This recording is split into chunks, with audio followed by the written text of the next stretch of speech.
Ouais, il va s'installer à Singapour.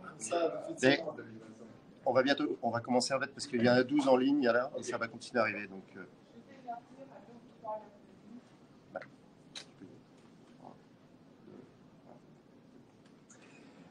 écoutez, bonjour à tout le monde et bienvenue pour cette première conférence à Singapour de la Maison de l'Expatriation que j'ai l'honneur de présenter. Et je voudrais remercier également Erwan et tous les gens du Petit Journal pour avoir pris l'initiative d'organiser ces conférences et cette journée particulière pour la première fois à Singapour, qui donne effectivement l'opportunité à la communauté des expatriés de bénéficier d'un certain nombre de conseils de professionnels de secteurs variés et assez complémentaires qui vous permettent de bénéficier d'un accompagnement dans le cadre de votre expatriation.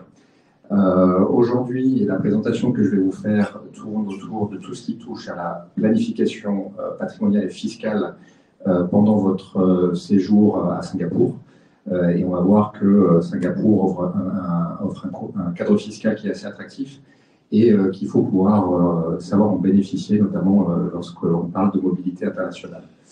Je vais vous faire une petite présentation très succincte quand la télécommande voudra bien marcher, mais je ne crois pas que ce soit le cas. Pour vous présenter le cabinet Alpha Prime. Alors Alpha Prime, c'est un cabinet qui a été créé par moi-même en 2008 à Luxembourg. Je suis moi-même en Asie depuis 2011 et donc on est un cabinet qui travaille sur tout ce qui est le conseil en fiscalité internationale pour les entreprises mais également pour les particuliers. Et à côté de ça, pour faire simple, on est grosso modo un cabinet d'expertise comptable. Donc on réalise des bilans, des comptes de résultats, les fiches de paie, les déclarations fiscales des entreprises et des particuliers dans un certain nombre de juridictions, dont le Luxembourg, la Chine, Hong Kong et Singapour. Voilà, donc on a la particularité aussi d'avoir une équipe qui est composée de Français et de locaux, puisqu'on a une grosse majorité de notre clientèle qui est une clientèle de Français qui résident à l'étranger. Voilà un petit peu en substance ce que l'on fait au sein du cabinet. Hop. Voilà. Alors, on va parler de fiscalité internationale aujourd'hui. La première chose à laquelle il faut s'attacher quand on parle de fiscalité internationale, c'est de bien pouvoir identifier les besoins qui sont les siens, de cartographier ces besoins, puisque chaque personne va avoir ses propres objectifs. Ça peut être, dans un premier temps, la préparation de la transmission de son patrimoine ou de son entreprise. Ça peut être l'optimisation de la fiscalité de ses revenus, éventuellement de ses plus-values, que ce soit sur une entreprise, que ce soit sur l'immobilier ou que ce soit sur des valeurs mobilières. Ça peut être la préparation de sa retraite également. Et très généralement, c'est un mix un petit peu de tous ces éléments-là, avec des dégradations en termes de hiérarchie des priorités. Donc, on fait généralement du conseil fiscal transversal pour pouvoir aborder tous ces sujets-là. Sachant que le maître mot pour pouvoir bien préparer de façon efficace une stratégie fiscale, c'est l'anticipation. Donc, ce que j'ai noté sur le slide, donc c'est de la planification avant tout. C'est assez régulier que des gens nous contactent en nous disant j'étais à Hong Kong ou j'étais à Singapour ou j'étais à Dubaï et je suis en France depuis quelques semaines ou quelques mois. Comment je fais? C'est déjà un peu tard. Quand on change sa résidence fiscale, qu'on est parti, on active une nouvelle résidence et de faire de la planification a posteriori, ça s'appelle plus de la planification. On peut éventuellement mettre des petits pansements comme ça sur la fiscalité patrimoine, mais le mot maître là-dessus, c'est l'anticipation. Une fois qu'on a anticipé, identifié les besoins, c'est d'implémenter ces solutions-là. Et puis ensuite, donc le troisième élément, c'est l'adaptation, puisque vous allez avoir aujourd'hui des besoins qui sont particuliers, mais qui vont peut-être évoluer dans le temps. Aujourd'hui, ça va peut-être être comment je fais pour optimiser la fiscalité de mes revenus.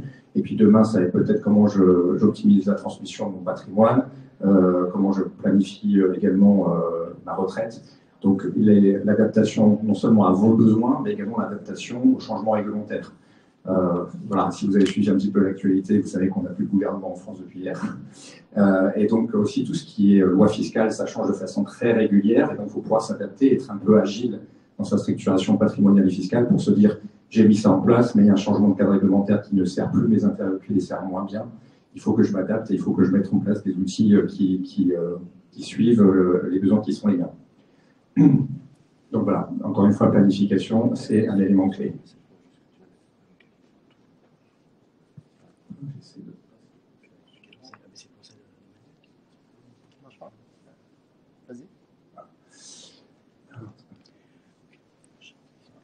Alors, pour les besoins de la démonstration, je vous ai fait un petit case study, voilà, un petit cas d'école dans lequel vous allez peut-être vous retrouver. Donc, Je suis dans le cadre d'une famille française qui réside à Singapour, avec monsieur qui est salarié, madame qui est chef d'entreprise, elle exerce au sein d'une entreprise, d'une société singapourienne, avec 2 enfants mineurs. Ils ont acheté, investi dans un bien immobilier locatif qui est situé en France, et par ailleurs, ils détiennent un portefeuille de valeurs mobilières, des actions, des obligations, voilà, en détention directe. Et puis, cette famille-là, elle a le projet de retourner en France en 2026. Donc, on va regarder chacun des éléments qui concernent une planification patrimoniale et fiscale réussie.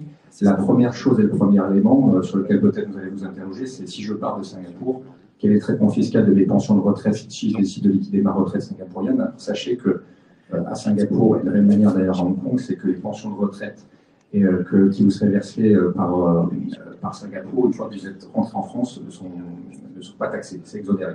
La convention fiscale signée entre Singapour et Hong Kong stipule que donc, les pensions de retraite sont normalement taxables à Singapour, mais Singapour ne taxe pas ce type de revenus.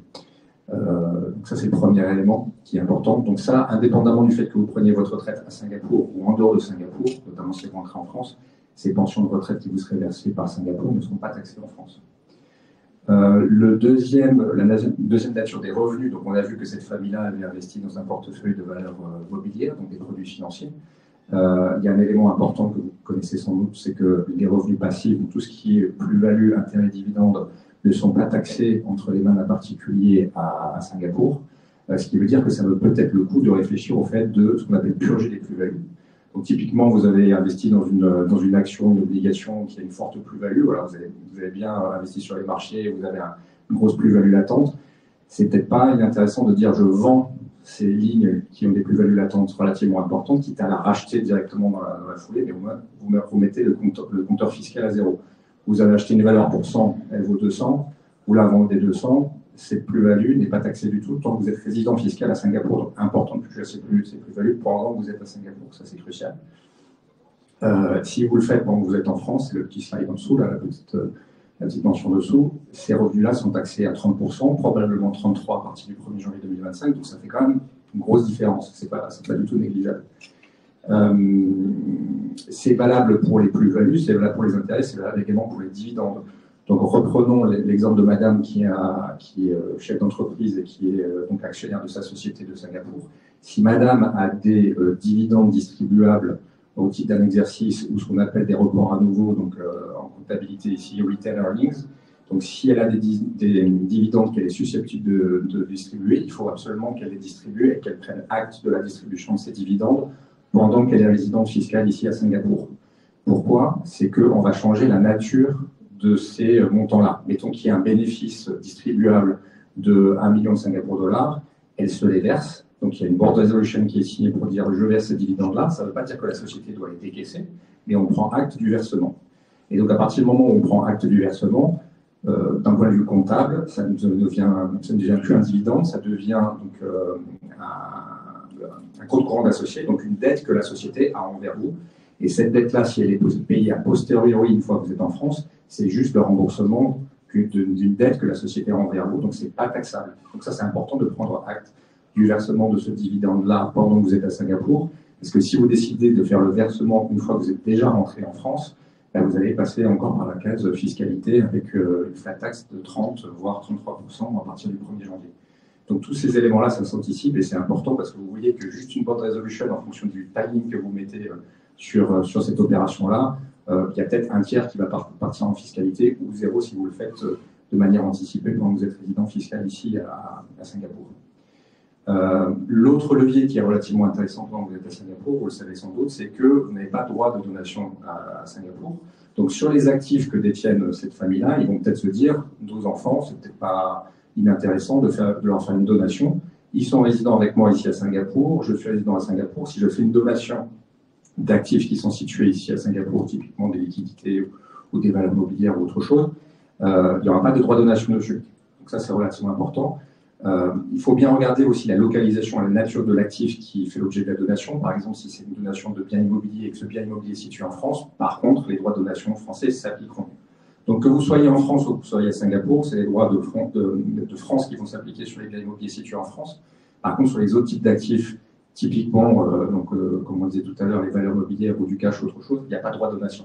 Donc, si vous avez la possibilité de faire ces donations exonérées pendant que vous êtes ici, n'hésitez pas à le faire, puisque en France, on va se retrouver avec les droits de donation applicables à partir du moment où vous prenez la résidence fiscale en France, qui est beaucoup plus significatif.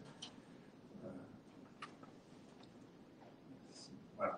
Donc ici, vous avez la taxation en haut à gauche au type des droits de donation. Donc sachez que quand vous êtes en France, les droits de donation, vous bénéficiez d'un abattement de 100 000 € par parent et par enfant. Pas de fiscalité du tout à hauteur de 100 000 € par parent par enfant. Et cette enveloppe de 100 000 € peut en bénéficier par palier de 15 ans. Au-delà de ces 100 000 € par parent et par enfant, vous avez un barème progressif que vous voyez ici qui peut aller jusqu'à 45% pour les patrimoines relativement élevés. Donc le fait de dire je suis à Singapour, il y a zéro, j'en donne un peu à mes enfants, pas de taxes, c'est peut-être pas bête aussi quand on voit ce barème-là, surtout pour des patrimoines relativement conséquents, de dire j'anticipe et je fais une donation au moins d'une partie de mon patrimoine pour échapper à cette taxe-là. Cette famille-là, on l'a vu tout à l'heure, détient un bien immobilier qui est situé en France, qui est loué, alors non pas en location meublée, qui fera l'objet d'une présentation ultérieure par mon collègue, par Manuel. Ce qui est intéressant de voir, c'est qu'en tant que non-résident en France, vos revenus immobiliers situés en France au titre des revenus fonciers sont taxés à 20% jusqu'à 27 478 € de revenus fonciers nets. Je ne parle pas du loyer brut, mais du revenu foncier net. Donc on a une taxation qui est de 20%, auquel s'ajoute. Et au-delà de 27 478 €, la tranche monte à 30%, auquel s'ajoute 17,2% de prélèvements sociaux. Ça, c'est votre fiscalité sur les revenus immobiliers que vous générez en France. Si vous avez des revenus positifs, vous payez ces taxes-là et ces prélèvements sociaux sur le revenu immobilier qui est donné en location. La donne change une fois que vous allez prendre la résidence fiscale en France, puisque vous avez plus ces taxations et ces barèmes forfaitaires-là, sachant que potentiellement, vous pouvez même payer moins de 20% si vous prouvez à l'administration fiscale qu'avec vos revenus globaux, votre tranche moyenne d'imposition est en dessous de 20%, ils peuvent vous appliquer un taux qui est moindre. Donc 20%, c'est le maximum, mais si vous dites, moi j'ai un petit revenu, et si j'applique le taux de mes revenus mondiaux, je suis à moins de 20%, ils vous appliquent un taux qui est moindre. Une fois que vous revenez en France, ces mêmes revenus fonciers, ils sont toujours sujets aux prélèvements sociaux à 17,2%, ça n'est pas de modification. Par contre, vous allez basculer dans la tranche progressive de l'impôt sur revenu, qui, elle, va jusqu'à 45%. Donc, on a plus de 20 et 30%, ça va de 0 à 45%. Donc, le droit de revenu foncier conséquent, ça peut monter aussi très, très vite. Donc, ça, c'est le changement fiscal aussi qu'il faut anticiper en disant mon net fiscal, quand j'étais à Singapour, c'est ça. Quand je vais être en France, ça va être peut-être le double, voire plus. Donc, ça, c'est aussi important à anticiper. Parlons maintenant des salaires. Une fois que, donc, vous savez qu'à Singapour, alors, la loi fiscale vient de changer, et donc maintenant on a une tranche marginale, le taux le plus élevé de l'impôt sur le revenu, il passe à 24% pour les rémunérations annuelles qui sont supérieures à 1 million de Singapour dollars. Entre 500 000 et 1 million de Singapour dollars de revenus annuels, on est à 23, et en dessous, donc on a des tranches qui sont dégressives. Donc ça, c'est le régime fiscal que vous avez en tant que résident singapourien. Une fois que vous êtes rentré en France, si vous continuez à percevoir un salaire pour des missions réalisées en France, je ferai un petit aparté tout à l'heure sur le fait de réaliser des missions en dehors de la France, mais une fois revenu en France, vous êtes salarié et vous payez vos impôts en France, vous avez une charge fiscale qui est donc toujours cette progressivité d'impôt sur revenu qui peut aller jusqu'à 45%. Et vous devez rajouter, bien entendu, les charges sociales. Là, les charges sociales, c'est vraiment l'élément encore le plus confiscatoire, entre guillemets, puisqu'on arrive à plus de 60% entre les charges patronales et les charges salariales. Alors, ce n'est pas à fond perdu, dans ces charges sociales, vous cotisez pour votre retraite, les services sociaux, la santé, ces choses-là. Donc, ça a un coût, entre guillemets, indirect. Mais voilà, c'est des choses à appréhender, à anticiper, c'est que les salaires sont beaucoup plus chargés en France. Le petit aparté sur le fait de percevoir un salaire pour des missions qui ne sont pas réalisées en France, c'est que si par exemple monsieur qui est salarié continue à effectuer des missions pour une société de Singapour, qui revient régulièrement à Singapour pour effectuer ces missions-là, il peut, en application de la convention fiscale entre Singapour et la France, demander la taxation de ses revenus à Singapour pour les missions réalisées sur le territoire de Singapour. Ça, c'est ce que dit la convention fiscale. Donc on peut si on y arrive, parvenir à optimiser un petit peu la fiscalité, si on continue à exercer des missions sur le territoire singapourien, ça c'est l'élément important.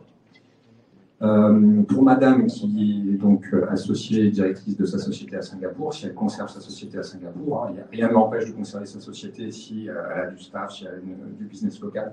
Une fois qu'elle est rentrée en France, elle peut conserver sa société singapourienne. Elle peut percevoir ce qu'on appelle les director's fees, donc une rémunération pour le mandat de dirigeant de sa société. Et donc, de la même manière, quand on est résident à Singapour, ces revenus-là sont taxés à 24%. Une fois qu'on est rentré en France, il y a toujours une taxation à Singapour. Il y a également une taxation en France à l'impôt sur le revenu autoprogressif, sachant que l'impôt payé à Singapour est déductible de l'impôt français. Vous ne payez pas deux fois. Mais il y a quand même l'impôt sur le revenu qui s'applique en France, avec déduction de l'impôt singapourien. Par contre, vous n'avez pas les charges sociales. Tout à l'heure, on a vu qu'il y a des charges sociales sur le salaire. Pour les rémunérations de dirigeants, vous n'avez pas les charges sociales pour ce type de rémunération-là. Voilà. Donc, comme on l'a vu, vous voyez que tous ces éléments, toutes ces différentes strates, que ce soit du revenu, que ce soit du professionnel, du non professionnel, ça mérite effectivement d'être anticipé. La planification fiscale et patrimoniale dans le cadre de la mobilité, c'est primordial. Encore une fois, le mot-clé, c'est l'anticipation. Je pense qu'on fait à peu près une consultation par semaine d'une personne qui est amenée à avoir une mobilité et déménager, que ce soit en France, que ce soit à Singapour, que ce soit à Hong Kong, que ce soit en Thaïlande, à Bali ou ailleurs. Ça se planifie, ça s'organise. Et on a des leviers qui sont très intéressants ici à Singapour, donc il faut surtout les anticiper. Et ce n'est pas le jour où on prend son billet d'avion pour repartir qu'on se dit, tiens, ça serait bien que je fasse ceci ou cela. Il faut l'anticiper de manière suffisante. Je le dis d'autant plus qu'il y a une arme redoutable qui existe en France et qui est entre les mains de l'administration fiscale, ça s'appelle l'abus de droit, et que l'administration fiscale peut vous challenger aussi si vous avez mis en place des schémas fiscaux quelques jours ou quelques semaines avant de rentrer, puisqu'elle peut très bien vous dire, vous avez mis ça en place, mais c'est uniquement pour minorer votre taxation en France. Donc moi, je vous challenge là-dessus et je vous taxe, je vous rehausse, je vous mets des pénalités de mauvaise foi, autre chose. Donc planifiez bien à l'avance tous ces éléments-là, c'est primordial. Voilà. Donc Alpha Prime, on est, comme je vous l'ai dit, on est présent également à Singapour. On a une grosse partie de clientèle qui est corporate, mais on accompagne également les particuliers. Donc n'hésitez pas, moi je vais être toute l'après-midi sur le stand à côté pour répondre à vos questions, s'il y a des questions en ligne également. Et puis on fait énormément de consultations en ligne avec des vidéos calls, avec des Teams et ces choses-là. Donc si je ne suis pas à Singapour en permanence, n'hésitez pas, on arrivera toujours à se parler. Voilà. Merci beaucoup pour votre attention.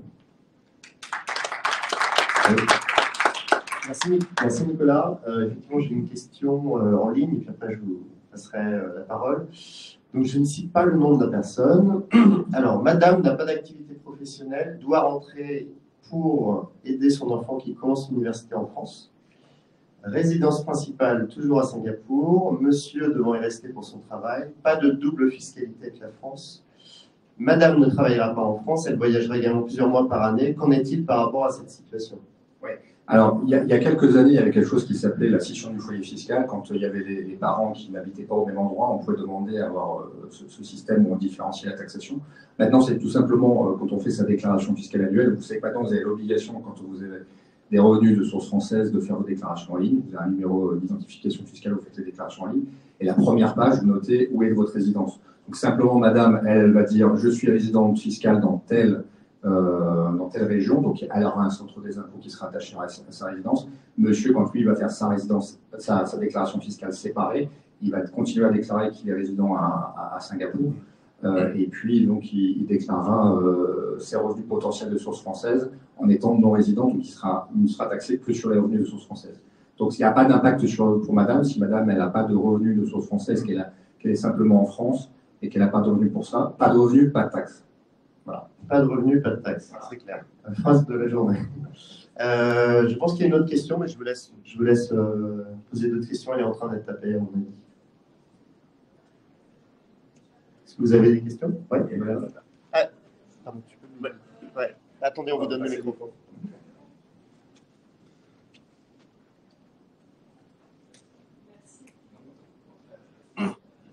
Bonjour Véronique.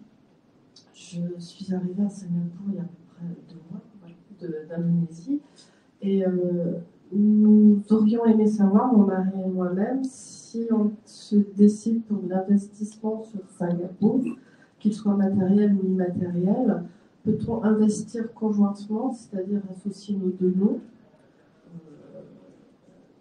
Qu'en est-il si malheureusement l'un des deux décède? Comment dire, la personne restant en vie peut-elle aisément récupérer ses investissements? Alors, on est plus sur des questions de droit civil pour le coup que sur la fiscalité. J'ai un peu de vernis là-dessus sur ces parties-là. L'achat en indivision, alors ça dépend de la nature des actifs. Hein. L'achat en indivision de prime abord, il est possible. Je ne sais pas si c'est dans l'immobilier ou autre chose, mais a priori c'est possible. Si c'est des actifs autres, parfois c'est pas inintéressant de se dire, plutôt que de faire de l'indivision, d'acheter via une société. On met en place une société qui va investir dans différents types d'actifs, notamment les actifs financiers. Voilà, je parle des cryptos, des portefeuilles de valeurs mobilières, voilà, et donc il n'y a pas cette problématique de l'indivision. S'il y en a un des deux qui part, qu'est-ce qui se passe effectivement? Puisque quand on est associé d'une société, la société elle perdure. S'il y en a un des deux qui n'est plus là, il n'y a pas d'impact parce que le propriétaire juridique des actifs, c'est plus une personne physique, c'est une personne morale. Ça simplifie parfois un peu la gestion. Après, effectivement, en cas de décès, donc là c'est plus des questions de droit civil. Ma recommandation, c'est surtout de s'attacher les services d'un notaire ou d'un avocat qui va mettre en place en fait un testament. Sachez juste que quelque chose qui est important, c'est dès qu'on parle de transmission du patrimoine par votre décès, voilà, typiquement, il faut toujours mettre en place des testaments. Et en général, il faut faire un testament par pays dans lequel vous avez un actif. Vous avez de l'immobilier en France, il vaut mieux faire un testament avec un notaire français. Vous avez des actifs ici, il vaut mieux faire un will, donc un testament de droit local, parce que les droits diffèrent les uns des autres et les réglementations ne sont pas toujours les mêmes. Il y a souvent des conflits de juridiction. En fiscalité, ça se règle assez facilement parce qu'il y a des conventions fiscales. En droit civil, ce n'est pas toujours le cas. Donc le fait de pouvoir planifier aussi la transmission de son patrimoine en disant « moi j'ai mis en place un contrat avec mon conjoint pour dire s'il m'arrive quelque chose, voilà quel est le sort des actifs », au moins vous avez planifié. Et en plus, c'est des contrats que vous pouvez à tout moment modifier pour dire « mon ayant droit c'était Pierre-Paul Jacques, demain c'est une autre personne » et ça vous donne un peu de flexibilité. Mais au moins vous êtes préparé, c'est vous qui décidez et vous ne laissez pas ça au sort. Vous avez mis en place des conventions qui prévoient de planifier tout ça. Merci Nicolas. J'ai une autre question d'Emmanuel. En cas de vente d'un bien immobilier tandis que la résidence fiscale est à Singapour, quelle taxation s'applique? Alors je suppose que le bien immobilier est situé en France pour le coup. Emmanuel, vous pouvez nous répondre dans le chat? A priori, je pense qu'il est situé en France. Alors, si c'est l'ancienne résidence principale, c'est-à-dire on était en France, on avait une résidence principale et on vient à Singapour, vous pouvez bénéficier dans un laps de temps assez court de l'exonération. Vous savez que quand vous vendez votre résidence principale en France, vous n'êtes pas taxé sur la plus-value. Si vous partez, l'administration fiscale dit on sait que vous ne pouvez pas non plus claquer des doigts et vendre votre résidence principale. Donc vous pouvez continuer à bénéficier de l'exonération pour la vente de la résidence principale jusqu'au 31 décembre de l'année qui suit votre installation typiquement à Singapour. Donc là, vous installez aujourd'hui par exemple à Singapour, là on est le 6, c'est ça, 5 décembre, vous avez jusqu'au 31 décembre 2025 pour vendre votre résidence en France et ne pas payer d'impôt sur la plus-value. Voilà. Après, il y a un autre dispositif, si vous n'êtes plus dans ce cadre de ce dispositif-là. Juste une remarque, elle précise que c'est un investissement locatif. Alors, locatif, donc on n'est plus en résidence principale. Donc du coup, il y a un dispositif qui existe et qui dit que la première cession d'un logement en France à hauteur de 150 000 € est exonérée. Et après, tout ce qui est au-delà, c'est-à-dire que vous avez fait, alors soit vous dépassez le plafond, soit c'est une deuxième cession, là vous êtes taxé à l'impôt sur la plus-value des particuliers en France, avec un régime qui est un peu particulier, donc il y a une taxation forfaitaire à 19% et les prélèvements sociaux, comme on a vu tout à l'heure, à 17,2%, sachant qu'il y a des abattements par année de détention. Et que la taxe de 19% est complètement exonérée au bout de 22 années de détention, et que les prélèvements sociaux sont complètement exonérés au bout de 30 ans. C'est un peu long. Voilà. Mais il faut faire des calculs, hein. Il y a plein de simulateurs qui existent pour dire, je sais pas, moi ça fait 17 ans que j'ai le bien immobilier, mon taux moyen de taxation, ça va peut-être être, je sais pas, 15-16%, des choses comme ça. Il faut simuler un petit peu. Et puis, si vous avez un notaire qui s'occupe de cette opération-là, vous lui demandez de vous simuler un petit peu quelle est l'aide fiscale et vous dira ça. Okay, alors, je précise, elle écrit « Merci beaucoup, réponse très claire ». Merci. Merci. Est-ce que vous avez d'autres questions? Parce qu'on va bientôt finir la conférence. Tiens.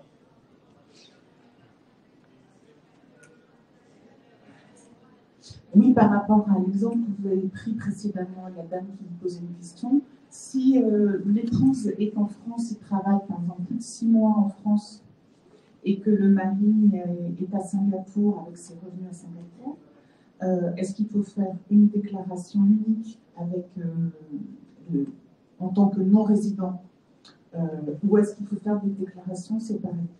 Vous allez faire une déclaration séparée. Madame, elle travaille plus de 6 mois en France, donc elle va être assujettie aux taxes en France. Je ne sais pas si elle va être salariée ou pas. Donc vous savez que depuis quelques années, ce qui existe en France, c'est la retenue à la source fiscale. Votre employeur, il retient sur votre salaire le montant des taxes à payer. Avant, c'est vous qui faisiez la déclaration et 1 an plus tard, vous envoyez un avis d'imposition. Maintenant, vous savez toujours l'avis d'imposition, mais l'avis d'imposition, il vient régulariser les sommes que vous avez versées tout au long de l'année. Donc elle va faire sa déclaration fiscale en France et déclarer ses revenus de source française sur lesquels elle va être taxée. Monsieur, il va avoir une imposition séparée, il va se déclarer en tant que non-résident. Et si lui, il a des revenus de source française, il sera également taxé en France. Et puis tout ce qui est revenu de source singapourienne, il ne sera pas fiscalisé en France dessus. Il sera fiscalisé au taux qu'on a vu tout à l'heure à Singapour. Il ne sera pas fiscalisé sur des revenus de source française à Singapour.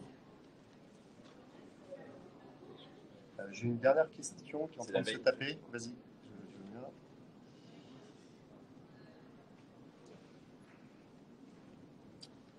Il est en train de taper, c'est une question assez longue, je pense. Est-ce que tu as d'autres choses à ajouter, Nicolas? Non. Je pense que les questions qui ont été posées montrent qu'effectivement, les problématiques ont bien été comprises et appréhendées. Et que, voilà, encore une fois. Alors, en plus, la fiscalité, c'est un sujet vaste. Il y a un slide qui a sauté, sur lequel je parlais notamment du cadre réglementaire, ce qui est important aussi en termes de fiscalité. Parfois, on a l'impression que c'est compliqué, ça l'est, parce qu'il y a pléthore de réglementations.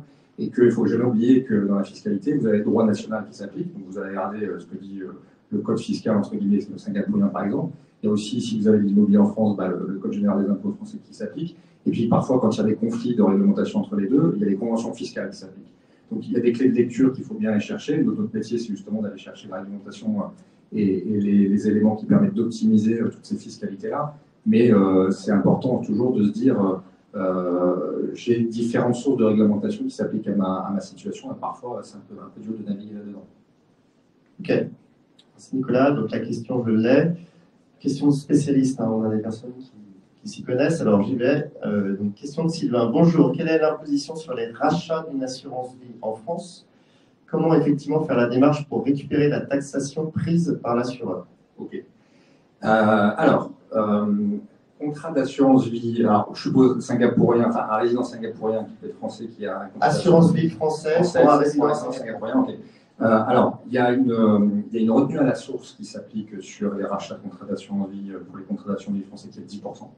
Ce n'est pas taxé à Singapour, la France vous prend 10% au passage. En général, c'est la compagnie d'assurance effectivement qui fait cette retenue à la source. Et donc, alors, il y a quelques compagnies d'assurance, avant de demander le rachat, ce que je vous conseille de faire, c'est de demander à l'administration fiscale ici à Singapour de vous délivrer ce qu'on appelle un certificat de résidence fiscale. Donc ça, c'est un papier qu'elle vous a mis en disant « Je certifie qu'Arwan, il est résident fiscal à Singapour ». Vous joignez ça à votre demande de rachat de contrat d'assurance vie en disant ne m'appliquez pas la retenue à la source de 10% parce que je vous prouve que je suis résident fiscal à Singapour. Normalement, la compagnie d'assurance ne doit pas les pratiquer, ne doit pas l'appliquer, mais si pour X raison elle vous les applique quand même, là il faut demander au centre des impôts de vous faire le remboursement en joignant encore une fois ce certificat de résidence fiscale avec une preuve de domicile et ces choses-là pour bien montrer que vous n'avez pas le statut de résident fiscal français. Ce que je vous conseille éventuellement de faire, mais je pense que ça sera dit par certains de mes confrères plus tard, c'est que si vous avez la possibilité de le faire, contrat d'assurance vie français, c'est très bien. Il y a des contrats d'assurance vie qui peuvent être souscrits, le cas échéant également à Luxembourg. Ça présente un certain nombre d'avantages. D'une part, vous pouvez souscrire en devise. Si vous avez un contrat d'assurance vie français, c'est euro point barre. Si vous faites un contrat d'assurance vie luxembourgeois, vous pouvez le faire en euros, en US dollars, en francs suisses, en francs suédoises, whatever, en pound. Vous avez un horizon d'investissement qui est beaucoup plus large également.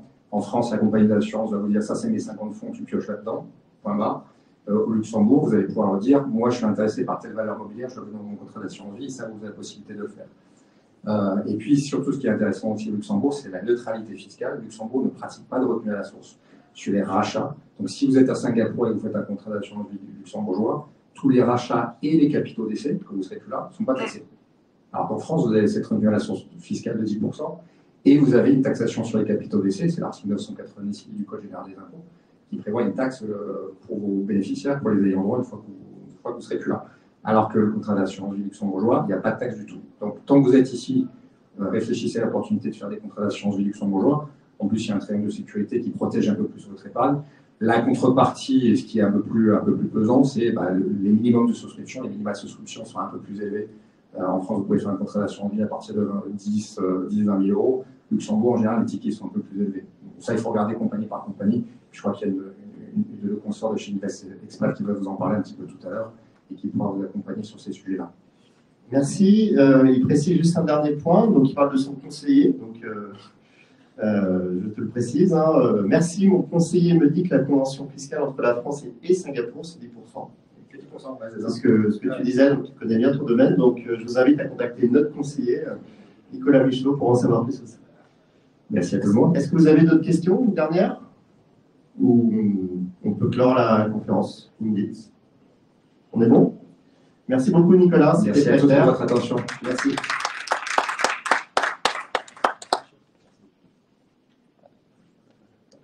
La prochaine conférence, c'est quelle heure? Peut-être qu'on peut l'annoncer. Oui, d'accord. Tiens, je te laisse l'annoncer. C'est Emmanuel. C'est 13h15, ouais. Vas-y. Ouais. Prochaine conférence à 13h15 sur l'investissement locatif avec Manuel Rabier qui est ici. Donc allez faire un petit tour sur les stands et puis n'hésitez pas surtout de revenir à 13h15 pour un sujet important. C'est quoi? C'est sur l'investissement locatif. Je sais pas l'intitulé exact. Investissement locatif. Ouais. Je t'ai envoyé la presse. Oui. On va juste la mettre et on est bon. Allez. Merci Hervé. Je te l'ai envoyé par mail normalement. Je fais ça, j'envoie le lien. Voilà, super. Si tu peux faire ça, alors. Allez, il est là. Regarder le...